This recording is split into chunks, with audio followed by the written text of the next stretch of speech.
तो as usual जानू का प्लान था कि हम जा रहे हैं बागे बहू बचपन नहीं था, मैंने जस्ट पूछा कि मैंने देखा नहीं है क्योंकि मैं भी लुधियाना से आया था परसों। मैंने कहा देखा नहीं है, तो अनफॉर्चुनेटली ना तूने देखा ना मैंने देखा। तो ये मेरी रमता जोगी भी हम लोग जा रहे हैं बागे बहू। एंट्री तो होगी और हम लोगों ने पर पर्सन 24 की पर्ची कटवा ली है। पता नहीं अब कटवा तो दिया, मगर आगे लाइट शो की भी अभी टिकट कटेगी, वो आगे जाके पता लगेगा कौन सी जगह कट रही है। मुझे लगे ये लाइट शो हो रहा है यही होता होगा। ऊपर है पक्का, चला ऊपर एक बार जाके देखते हैं। कोई है बंदा भी नहीं आया। रोनित लोगों से पूछ के ऊपर तक चढ़ गया है कि हमें ऊपर सीढ़ियाँ चढ़नी है। भाई इतनी सीढ़ियाँ चढ़ना है और लाइट शो देखने के लिए। थोड़ा पेट कम हो जाएगा तेरा। पेट? हाँ पेट। बागे बहू नहीं देखा तो भाई साहब देख लो, बागे बहू ऐसे दिखता है। और ये फोटोग्राफर्स टूरिस्टों की फ़ोटोज़ खींचते हैं, जो आप देख रहे हो। देखो बारगेनिंग हो रही है, भैया 500 600 ले लो, 10 ले लो, 20 रुपये ले लो, 30 रुपये ले लो, हमारी फ़ोटो दे दो और सीढ़ियाँ इतनी हैं। जा रहे हो मास्क पहनना सबसे ज़्यादा ज़रूरी है। मास्क नहीं पहनोगे एंट्री कहीं नहीं मिलने वाली तुम्हें। इतनी सीढ़ियाँ, मैं थक गया हूँ। ये हम जा रहे हैं बागे बहू में ऊपर जाके बोल रहे थे लाइट शो होगा, और हम आए पता कहाँ से, उधर नीचे से आए हैं, इतनी दूर से। बावे वाली साइड है। हाँ, यहाँ से बावे माता के दर्शन नहीं करने जाते। हाँ, हमको ऊपर स्कूटी लगाने दी थी, उधर से एंट्री थी है ना। उधर से भी होती ना एंट्री। हाँ हम आगे नीचे से हो रहा, ये इधर होगा light show.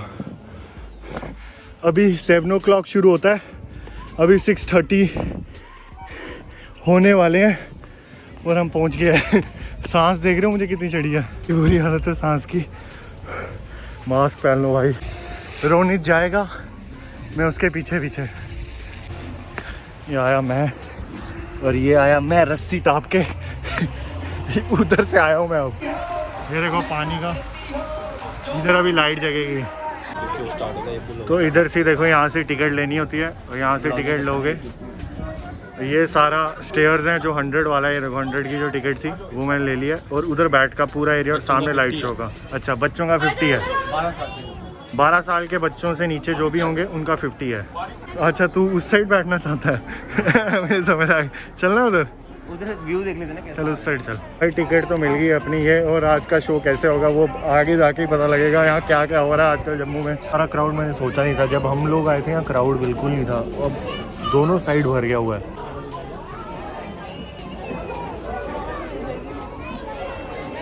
Are you enjoying? Too much too much. जानू की जिद थी कि लाइट शो देखना है, और भाई जानू इसका निक नेम है, मैं जानू नहीं बुला रहा इसको। मेरी कोई जिद नहीं थी, जस्ट मैंने पूछा था, मैंने देखा नहीं, तूने कहा तूने भी नहीं देखा तो चलो।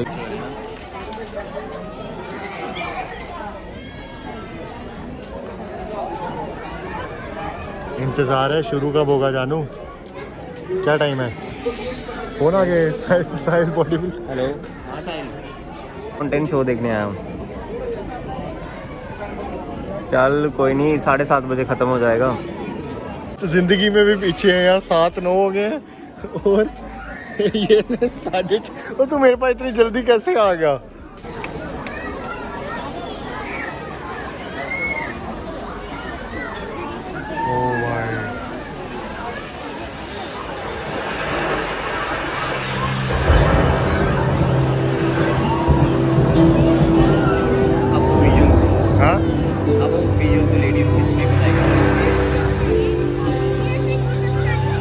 बरसों नहीं, सदियों नहीं, युगों पहले की बात है। जिस जगह आप आज मौजूद हैं, जहां खूबसूरत शहर जम्मू बसा हुआ है, और जहां आज बागे बाहू का यह किला शान से तना खड़ा है, तब यहाँ ये सब कोई नहीं थे।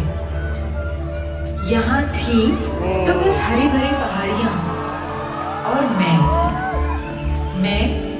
यानी सूर्यपुत्री। कौन सूर्यपुत्री? वही जिसे आप सब तवी नदी के नाम से जानते हैं।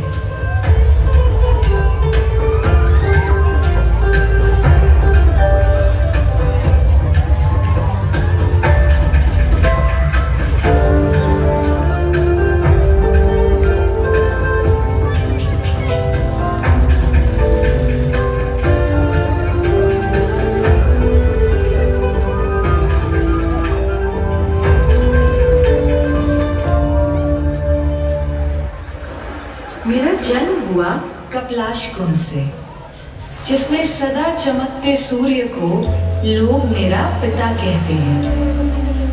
वैसे कौन कन्या अपना मायका छोड़ना चाहती है? मैं भी नहीं चाहती थी। पर एक दिन देवता जैसे राजा पहड़ मेरे पास आए। राजा मुझसे बोले कि उनके बीमार पिता के इलाज के लिए उन्हें मेरा जल चाहिए।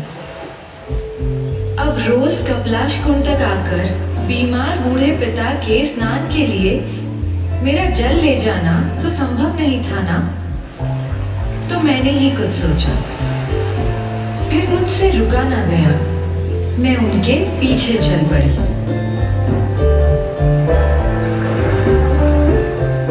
अच्छा करने वालों के साथ अच्छा ही होता है। इसी बहाने मुझे यह सुंदर जगह देखने को मिली और रास्ते में चिनैनी में मेरी मुलाकात सुध महादेव से भी हो गई। उस समय तक शिवालिक पहाड़ियों में स्थित इस जगह का कोई नाम नहीं था। हाँ, इसकी पहचान जरूर थी। यहाँ की हरी भरी पहाड़ियों पर उगी नरम मुलायम घास और मेरे जल की तासीर से खींचे तमाम चरवाहे दूर दूर से यहाँ अपनी भेड़ें चराने आया करते थे। तभी एक दिन सूर्यवंशी राजा जम्बूलोचन इधर से गुजरे। इस इलाके की सुंदरता से मोहित होकर वो थोड़ी देर को यहीं आराम करने लगे। जरा दूर पर सफेद चादर ओढ़े ऊंचा हिमालय, पास में हरी चुनरी पहने पहाड़ियां और नीचे कल कल बहती नीली नदी। जैसे यह नजारा काफी न था कि तभी राजा जम्बूलोचन ने करीब के एक तालाब पर जो देखा, वह दृश्य एकदम अद्भुत था। राजा जम्बूलोचन को ये नजारा छू गया। जिस जगह एक बाघ और बकरी साथ पानी पी सकते हैं, जहां एक शेर भी एक भेड़ को मारने से बख्श देता हो, जहां एक मेमना शेर से न डरता हो, वहीं मुझे अपनी राजधानी बनानी चाहिए।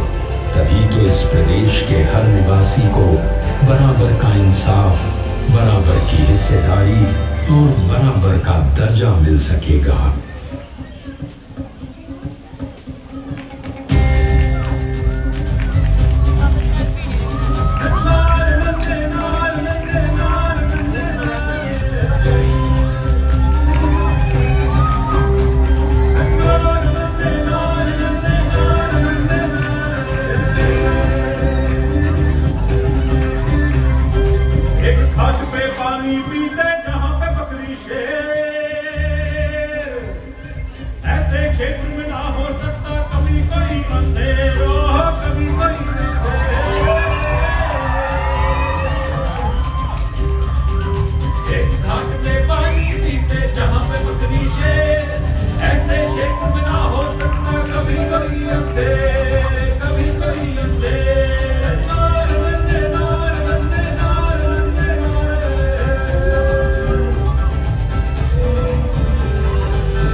तभी सूर्य पुत्री के जल से होवेंगे सफा, यही बसेगी मां काली बाबे वाली मन भावन।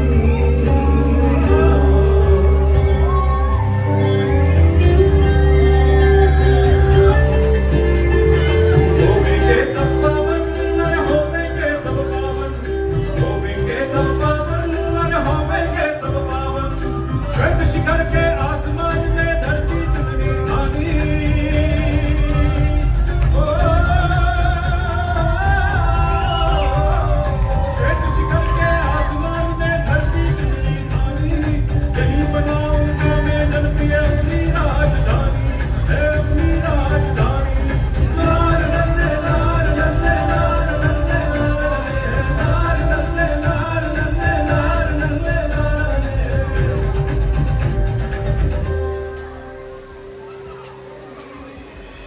और यूं पड़ी जम्बू यानी जम्मू की बुनियाद।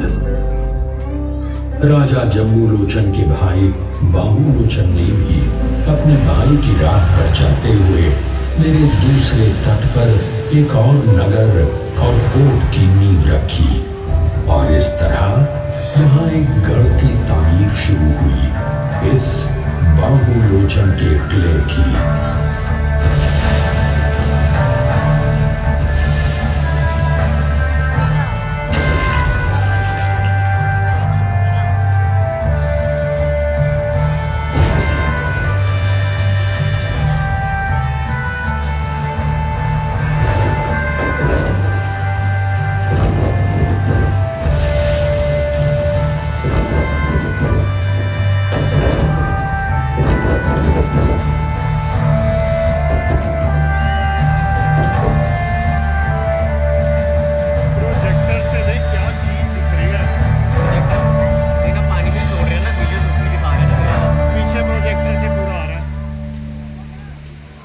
धीरे धीरे जम्मू का नाम और इसके प्यार का संदेश दूर दूर तक फैलने लगा।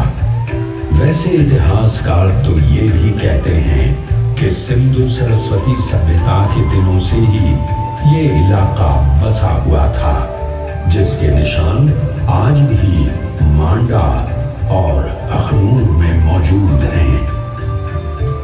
धीरे धीरे यहाँ सनातन धर्म की निशानदेही करने वाले शैव, वैष्णव और शक्ति मतों के मंदिर मठ भी इस स्थान की प्राकृतिक खूबसूरती में चार चांद लगाने लगे। इसी तरह लगभग गौतम बुद्ध के समय से ही यहाँ बौद्ध मत ने भी अपनी जड़ें जमा ली थी, यानी कि मध्य जनपद और अम्बरन यानी अखनूर में। कालांतर में राजपूत, ठक्कर और राणा वंश के शासकों के हाथों इस क्षेत्र में अमन, चैन, शांति का ऐसा दौर आया कि दूर दूर से आए व्यापारियों के कारवां और सैलानियों के झुंड यहाँ की वस्तुओं, कलाओं और शोहरत को चारों दिशाओं में फैलाने लगे। इतिहास बताता है कि धीरे धीरे यहाँ के राजाओं ने जम्मू प्रदेश को छोटी छोटी रियासतों में बांटकर नगर नगर कोटों को बसाया और उनको भारतीय नगर शैली वास्तुकला में निर्मित मंदिरों, महलों, हवेलियों तथा तालाबों से सुसज्जित किया। 16वीं सदी में राजा अवतार देव ने इस इलाके को अपनी राजधानी बना लिया और फिर राजा ध्रुवदेव के हाथों शुरुआत हुई जम्मू जामवान राजवंश की। अब तो जम्मू मंदिरों, मजारों, सूफियों, महंतों का पवित्र स्थान बनने लगा। पर सब में बहुत ऊंचा स्थान हमेशा से रहा बाबे वाली माता महाकाली का। लोक विश्वास के अनुसार जिनकी प्रतिमा को 8वीं सदी में पावन अयोध्या से यहाँ लाकर स्थापित किया गया था। साथ ही महान महात्म्य रहा है पास ही कटरा में त्रिकूट पर बसी माता श्री वैष्णो देवी का।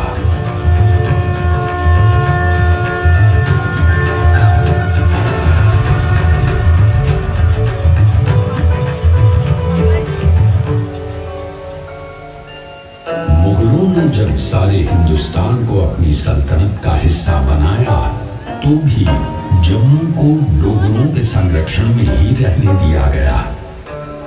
मध्य 8वीं सदी में राजा रणजीत देव के वक्त में जम्मू की डोगरा रियासत फलने फूलने लगी और उन्होंने तब ही मुबारक मंडी के महलों की नींव रखी।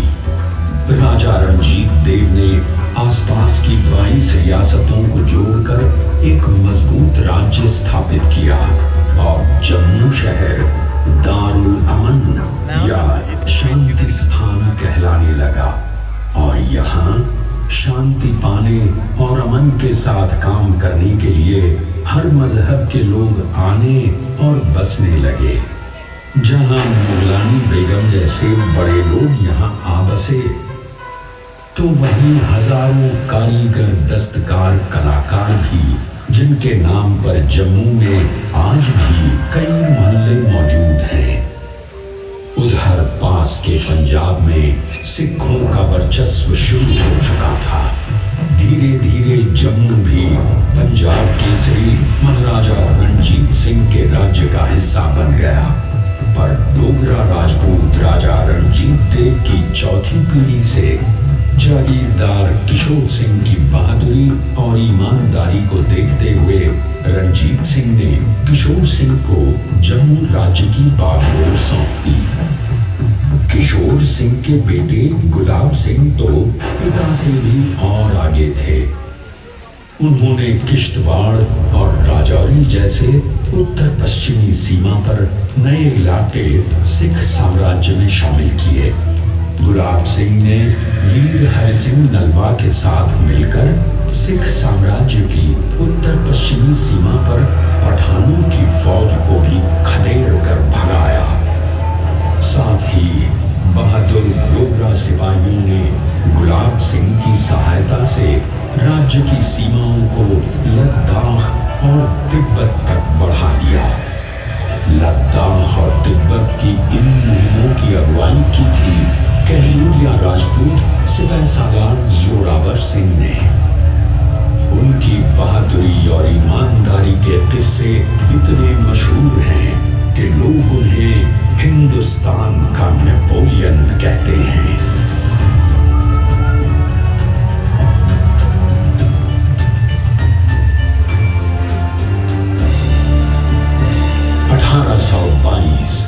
गुलाब सिंह के जम्मू के राजा की गद्दी पर बैठने के बाद इस शहर की किस्मत और चमकने लगी। गुलाब सिंह ने अपने राजा बनने का श्रेय गुरु प्रेमदास की भविष्यवाणी को देते हुए उनकी याद में जम्मू शहर के निकट गांव सुई सिमली में रघुनाथ मंदिर का निर्माण करवाया। इस मंदिर के भित्ति चित्र जम्मू कला के उत्कृष्ट नमूने माने जाते हैं। महाराजा रणजीत सिंह की मृत्यु के बाद अंग्रेजों ने उनके बेटे दिलीप सिंह को गद्दी से हटा दिया। अब पूरा सूबा पंजाब अंग्रेजों के चंगुल में था, पर यह सूरत डोगरों को बर्दाश्त नहीं थी। इसलिए राजा गुलाब सिंह ने अंग्रेजों से अमृतसर में एक संधि की। इस करार के मुताबिक एक नस्ली घोड़ा, 3 सोने के तार से कढ़े कश्मीरी शाल, 12 पश्मीना भेड़ें और 75 लाख रुपए नकद का नजराना ईस्ट इंडिया कंपनी को देकर राजा गुलाब सिंह ने जम्मू कश्मीर और लद्दाख को अपनी खुद मुख्तारी में ले लिया और वो रियासते जम्मू कश्मीर के पहले महाराजा बने। महाराजा गुलाब सिंह के बाद उनके प्रतिभाशाली बेटे रणवीर सिंह ने, जो एक बहादुर राजा के साथ साथ धार्मिक एवं जागरूक प्रवृत्ति के व्यक्ति थे, जब जम्मू कश्मीर की बागडोर संभाली तो उन्हीं के जमाने में इस किले यानी किलाए बाहू को फिर से नई तरह से बनाया और सजाया गया। अब जम्मू में भी नए महल, नए बाग, नई इमारतें तामीर की जाने लगी।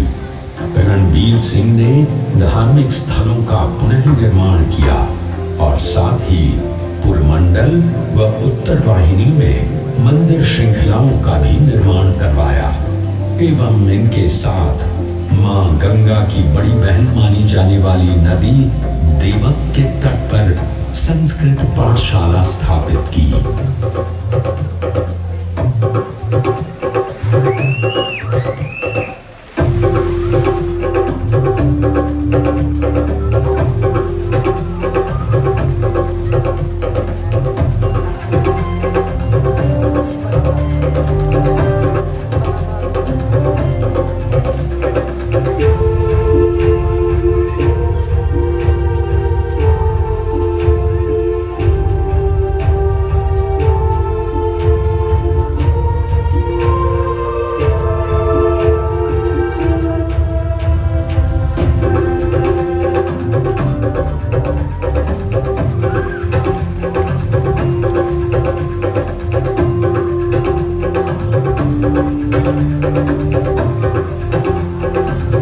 इस प्रदेश के डोगरों, पीर पंजाल से शिवालिक तक विचरण करते गुज्जर बकरवालों, तमाम दस्तकारों, अनेकों पंडितों और विद्वानों, गायकों, लोक नाटक के साधकों तथा मिनिएचर पेंटिंग करने वाले चित्रकारों के चलते जम्मू एक मजबूत और अलग बहुसंस्कृति एवं संस्कारों का गढ़ बन गया, जहां कहीं गद्दियों, गुज्जरों की बांसुरी की धुनें, तो कहीं जोगियों की कारकों और बारें, तो कहीं कुड, तो कहीं घुम्मनी, कहीं औरतों का जागरण और कहीं हिरण और भक्ता जैसे कहानी कहते रंग नाट्य रूप मिलने लगे।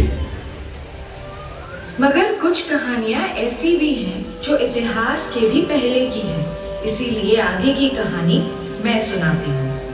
महाभारत के समय मेरे किनारे पांडवों की सेना ने डेरा डाला, क्योंकि अश्वमेघ यज्ञ में छोड़ा उनका घोड़ा इधर ही चला आया और फिर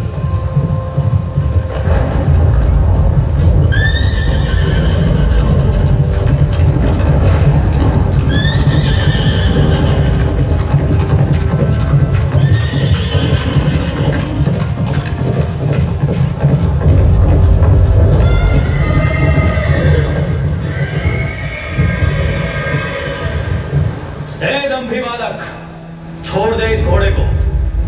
ये कोई साधारण अश्व नहीं है, ये अश्वमेध यज्ञ का घोड़ा है जिसे पांडवों ने छोड़ा है।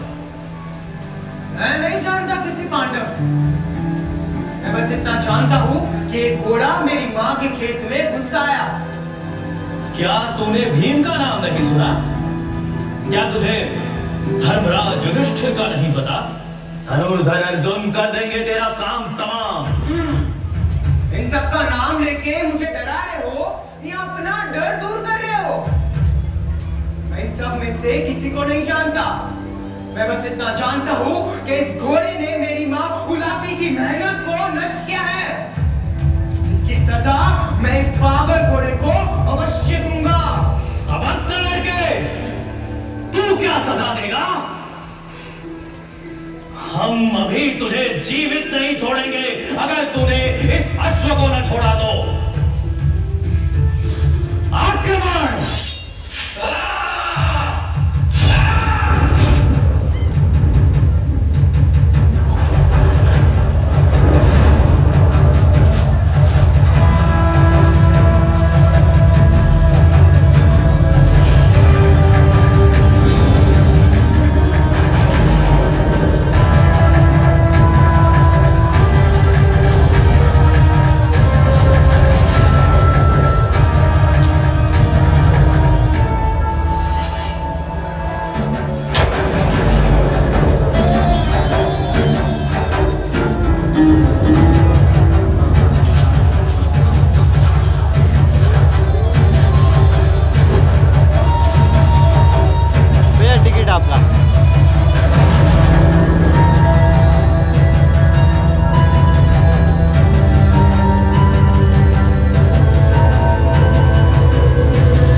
हे वीर बालक, बताओ कौन है तुम्हारे पिता जिनसे तुमने ये अद्भुत धनुर्विद्या सीखी है?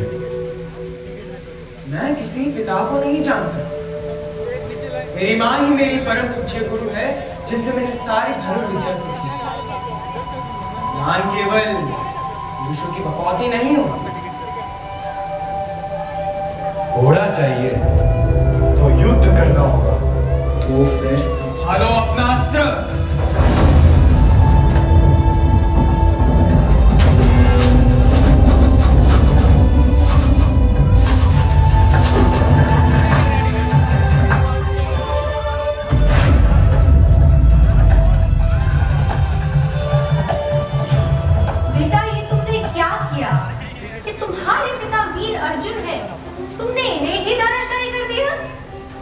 हे माता,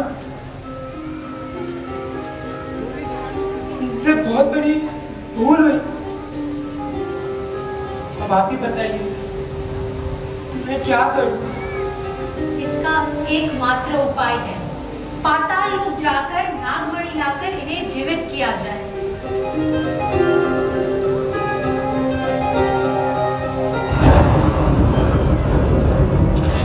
बब्रुवाहन के तेज बाणों ने धरती को ऐसे छेदा कि तीर मानसर से जमीन में घुसा और सुरईसर में निकला।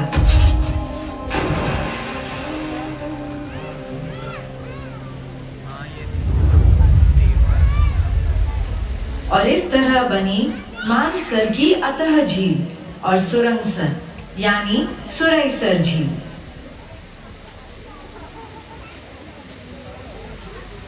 अब हम मानसर और सुरईसर के रमणीक स्थलों से वापस आते हैं और इस बाहुकोट को देखते हैं। यह कद्दावर किला, इसकी 8 बुर्जियां, मजबूत दीवारें, प्राचीरें, पहरे की मीनार, तालाब और दुर्ग की रक्षा के लिए बना बारूद खाना और अभेद कैद खाना। किले के बाहर से जम्मू नगर का विहंगम दृश्य देखने को मिलता है। इनमें है मुबारक मंडी, अमर महल और हरि निवास और मंदिर कलशों की श्रृंखलाएं।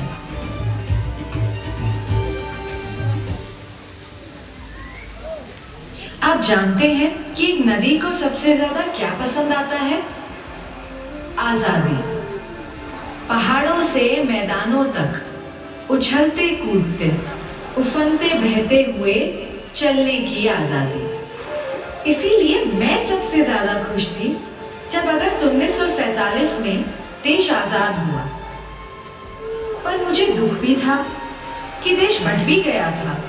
हालांकि मैंने उस बंटवारे को कभी नहीं माना और अखंड भारत की ही तरह सरहद के उस पार बसे लोगों की भी प्यास बुझाती रही हूं मैं।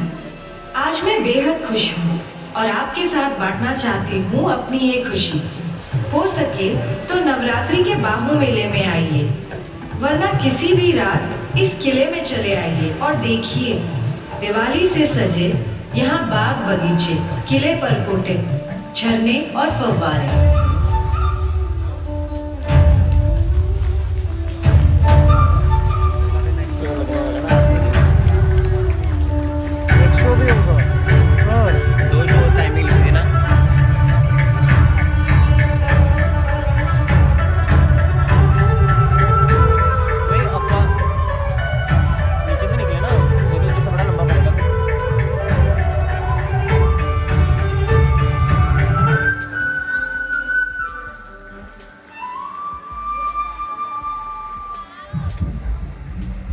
और हाँ, एक नदी का कोई अर्थ ही नहीं अगर वो जीवन ना दे सके इंसानों को, परिंदों को और जलिंदों को यानी मछलियों को। तो जब फुर्सत मिले तो यहीं किले के नीचे मेरे करीब ही बने देश के सबसे बड़े अंडरग्राउंड एक्वेरियम में जरूर आइए।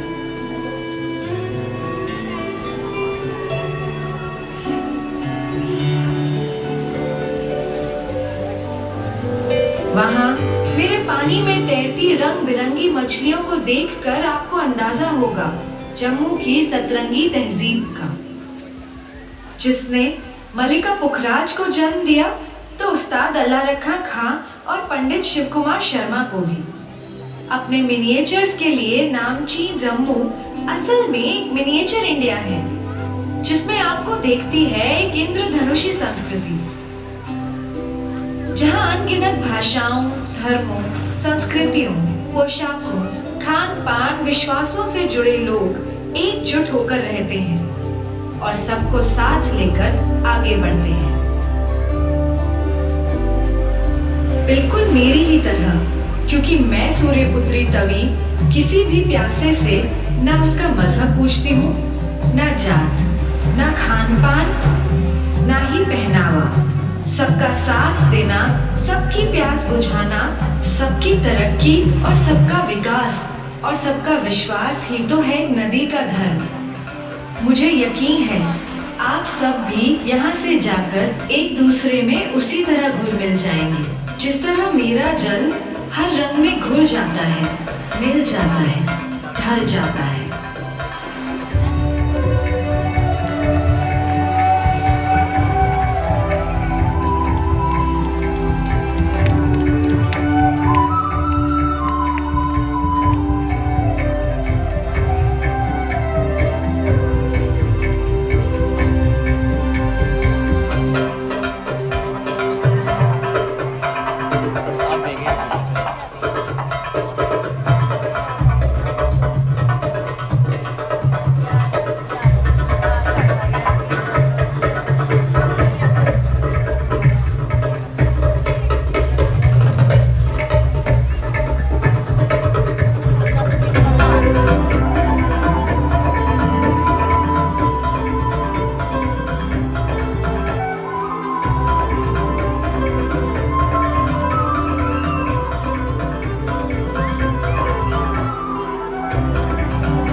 फोर्ट भी आजकल इतनी लाइट पे होता है, क्या बढ़िया। और जानू अपनी फोटोग्राफी नहीं छोड़ेगा कैसे भी करके, जानू।